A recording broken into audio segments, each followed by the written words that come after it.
Welcome to the Deep Dive, and in fact, welcome to another episode of AI 10X brought to you by 10 Leaves.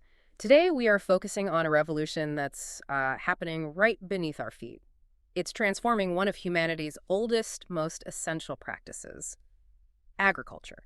We're heading into the fields, but the farmers we're meeting, well, they aren't exactly human. They are intelligent machines capable of running completely autonomous operations. A huge topic. It is, and our source material for this, from AI 10X, The Rise of Autonomous Farmhands, paints this incredible picture where agricultural work just shifts entirely. Moving from these broad strokes applied to whole fields to microscopic plant-by-plant precision. So our mission today is to unpack exactly how AI is doing this. We'll focus on the specific technologies, these so-called autonomous farmhands, the efficiencies they unlock, and maybe most importantly, the massive roadblocks that stand in the way of global adoption. And it's an essential deep dive because the scale of this change is just. It's monumental. We are analyzing systems that go so far beyond simple automation. This isn't just a tractor driving itself. No, not at all. We're talking about genuine decentralized intelligence. These are machines making complex biological decisions, instantaneously. Yeah. Based on massive amounts of real-time data. Yeah.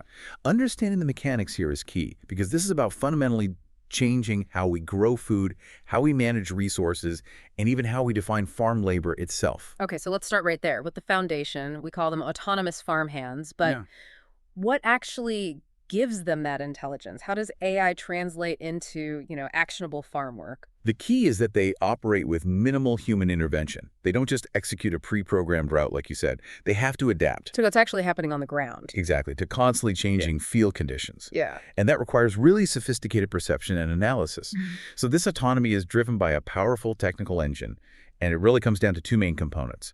The first is computer vision, and you might think of a simple camera, but this is an AI system trained on just petabytes of field imagery. The challenge in agriculture is immense. You're dealing with dust, moving shadows, varying light. And everything kind of looks the same, right?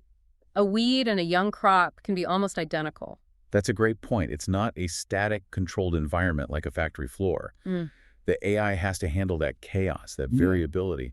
And it does. It uses things like spectral reflectance and sophisticated segmentation maps to tell the difference between a crop and an invasive weed, or, can spot the very first sign of disease on a leaf based on subtle color changes that are totally invisible to the human eye. Yeah. It's the robot's eyes and its main diagnostic tool. Okay, so if computer vision is handling the seeing and identifying, what's the second piece of that puzzle? You mentioned sensors. What are they pulling from the environment?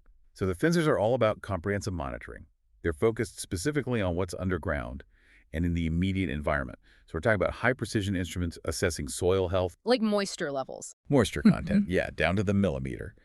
And also analyzing nutrient levels like nitrogen and phosphorus. So together, computer vision tells the machine what is growing and how it looks, while the sensors tell it what the ground needs to sustain that growth. So if we package all that up, that perception and intelligence, what does the robot's daily job description look like? The source material details 4 specific actions. How do they all connect? It's really a closed-loop system of operation. The process starts with the robot having to identify crops. Know what's a friend and what's a foe. Precisely. Distinguishing them from threats, and that dictates the next action. This then feeds into monitoring soil health right there around that specific plant. And that combined data, that's what informs the 2 crucial mechanical actions. Remove weeds, and it does this surgically, sometimes with microlasers or precise mechanical cutters. Wow. And then finally harvest produce, where the system assesses ripeness with an objective metric that it far exceeds human consistency. That's the real shift then. It's not just a mechanical process anymore. It's this intelligent workflow. Monitoring informs removal and harvest. We've basically automated the complex, almost instinctual decisions a master farmer makes and turned that intuition into an algorithm. Absolutely.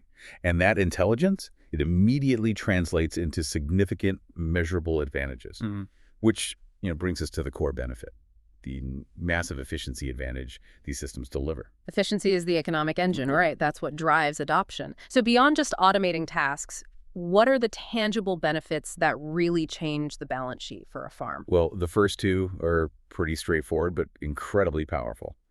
The most immediate one is the direct reduction in labor dependency. Farming globally is so often constrained by labor shortages, by seasonality, the cost of human work. Robots offer consistent 2047 availability, and the second benefit is improved accuracy. An AI system executes its parameters flawlessly. When it applies fertilizer or a targeted pesticide, it's with millimeter-level precision. Which you just can't get with human hands or large machinery. Exactly. That level of consistency and measurement drastically increases the accuracy of every single operation compared to those traditional large-scale methods. Okay, so consistency and availability are huge, no question. But the most profound idea in our source material, the one that really feels like it shifts the whole philosophy of farming, is waste minimization. And that comes from treating each plant as an individual. This is where precision agriculture becomes hyper-precision agriculture. The crucial insight is that these autonomous farmhands treat each plant individually. If you think about a traditional farm, right, the farmer manages fields as a whole. If one corner shows signs of disease or a nutrient deficiency, the response is often a field-wide or at least quadrant-wide treatment. Which means you're spraying hundreds, maybe thousands, of perfectly healthy plants for a problem that's only affecting a small fraction of them. Exactly. You are, in essence, prescribing the same medicine to everyone at a football stadium because maybe 10 people have a cough. It's just massive waste. Waste of water, fertilizer, chemicals. All of it. And it's an environmental liability, too, right? All that unnecessary chemical runoff. But the AI approach fundamentally changes this. By using that combined power of computer vision and sensors, the system knows, plant by plant, what its specific needs are. This plant might need a tiny shot of nitrogen. The one right next to it might need an extra drop of water. And the one 50 feet away might get a surgical laser blast for a single weed. You got it. It's a completely different model. So we move from this sort of preventative blanket management to personalized, instantaneous care. It sounds like you're treating the cause at the root rather than the symptom at the field scale. That's a great way to put it. And the impact is primarily about minimizing waste by only applying what's necessary. The sources really emphasize the selective approach. It reduces chemical use, it minimizes water consumption, and it boosts overall yield stability because every plant is being optimized throughout its entire life cycle. It's an ecological and an economic win. It is. It's moving farming philosophy from managing acreage to maximizing the health of the individual biological unit. That's a very convincing argument for why these systems should be the future. I mean, if the benefits are that clear reduced labor, higher accuracy, dramatically lower waste, why aren't all farms running on these robots right now? Which leads us to the inevitable question. What systemic challenges are blocking the global, large-scale implementation of this technology? And this is where we connect the cool, futuristic tech back to real-world economics and physical geography. The sources clearly identify 3 systemic hurdles. The first one is simple: cost. The bottom line. The bottom line, the initial financial investment is it's substantial. You're not just buying a piece of heavy machinery. You're buying advanced AI software licenses, highly specialized sensor arrays, and hardware that can withstand really harsh field environments. So that upfront cost creates a huge barrier to entry, especially for, small to mid-sized farms. Yeah. Exactly. Or farms in emerging markets where capital access is already tight. And it's compounded by the fact that this is specialized, rapidly evolving tech. You're not buying a tractor that'll last 20 years. You're buying into a software lifecycle that needs constant updates and specialized service. Right, that makes sense. And that seems to tie into the second hurdle you mentioned, infrastructure. It does, directly. These complex AI systems, they need a robust technical backbone to function. They need powerful high-speed connectivity. We're talking 5G or equivalent to upload data, receive algorithmic updates, and communicate across a whole fleet of bots in the field. And most farms are not exactly in the middle of a tech hub. No. Many rural farming areas globally, even in developed economies, exist in what you could call a data desert. They just don't have the high-speed broadband or reliable power to support these systems. If your robot can't transfer the petabytes of vision data it collects, the whole intelligence platform just dispatch. It grinds to a halt.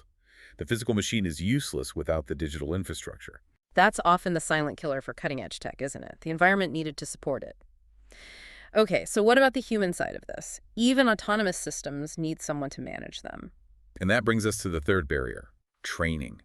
This shift requires a whole sociological change in the farming community. The current agricultural workforce is skilled in mechanical engineering, crop science, manual labor. Not data analytics. Not data analytics or robotics or IT infrastructure management. The future demands workers skilled in those areas. The workforce either needs to be completely retrained Or a new workforce needs to be created to manage and troubleshoot these incredibly complex systems. And that requires massive investment in specialized education. So we have a financial barrier, a technical and geographical barrier, and a really profound human skills barrier. That sounds like a long-term transition, not a quick flip. It is a steep climb, but the sources are actually very clear on the future trajectory. They say autonomous farming is not just a possibility, it's poised to become the global standard. But there's a catch. There is. This global transition is conditional. It hinges entirely on AI systems becoming significantly more affordable and adaptable. What's so fascinating here is the prediction about the speed of the pivot.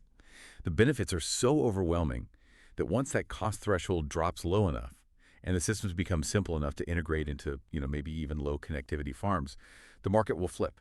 And it will flip rapidly. Traditional methods will become economically untenable very, very quickly. That is a powerful synthesis of where we're at.